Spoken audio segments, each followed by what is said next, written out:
সন্ধ্যাবেলা যদি এরকম লোভনীয় একটা স্ন্যাক্স হয় তাহলে তার কোনো কথাই নেই, জাস্ট জমে যাবে। হ্যালো এভরিওয়ান, কেমন আছো তোমরা সবাই? আশা করছি সবাই খুব ভালো আছে। আমি কিন্তু বেশ ভালো আছি। সন্ধ্যাবেলায় তো ধরো এটা ওটা খেতে ইচ্ছাই করে, আর আমার তো বড্ড চিকেনের কিছু হলে এত ভালো লাগে। একটু ঘরে সলিড চিকেন ছিল, তাই ভাবলাম যে এটা দিয়ে কিছু একটা বানাই, সেটাই তোমাদের সঙ্গে শেয়ার করব।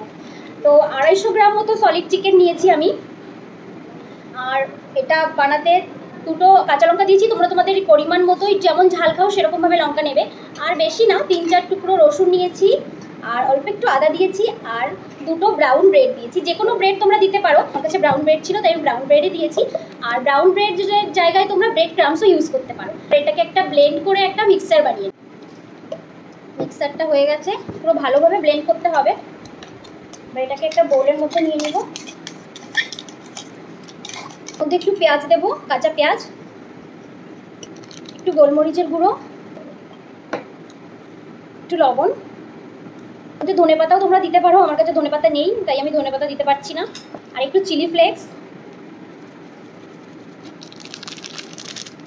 চিলি ফ্লেক্স তোমাদের কাছে না থাকলে শুকনো লঙ্কাকে ড্রাই রোস্ট করেও তারপরে গুঁড়ো করে দিতে পারো। এটাকে ভালো করে মিক্স করতে হবে।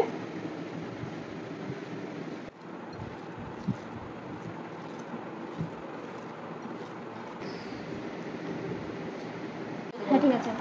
এটাকে একটা বল শেপ দিতে হবে। মিক্সারটাকে বল শেপ দিয়ে মিডিলে একটু ফাঁকা করতে হবে। ফাঁকা করে এবার এই চিজটা এর মধ্যে দিয়ে দেবো, দিয়ে এটাকে পুরো বন্ধ করে দেবো। বন্ধ করে এরকম শেপ করে দেবো। ব্রেড ক্রামস বলগুলো বানিয়েছি। এটা একটা ডিমকে ফেটিয়ে এটার মধ্যে একটু গোলমরিচের গুঁড়ো আর একটু লঙ্কার গুঁড়ো আর একটু লবণ দিয়ে মিক্স করে নিয়েছি। বলগুলো এর মধ্যে দেবো।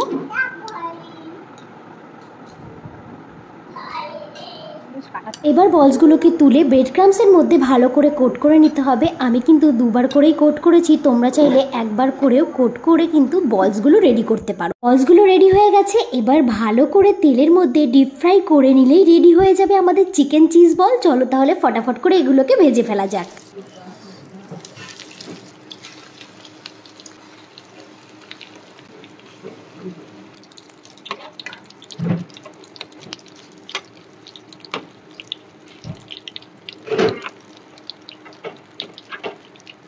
চিকেন চিজ বল তো আমার রেডি। চলো তাহলে এবার একটু টেস্ট করে দেখার পালা। দেখতে যে কি ভালো হয়েছিল, খেতে কিন্তু তার থেকেও বেশি ভালো লেগেছে।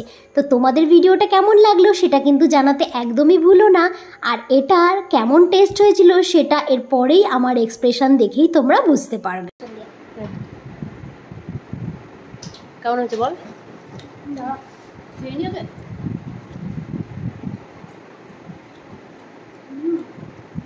ভালো আছে।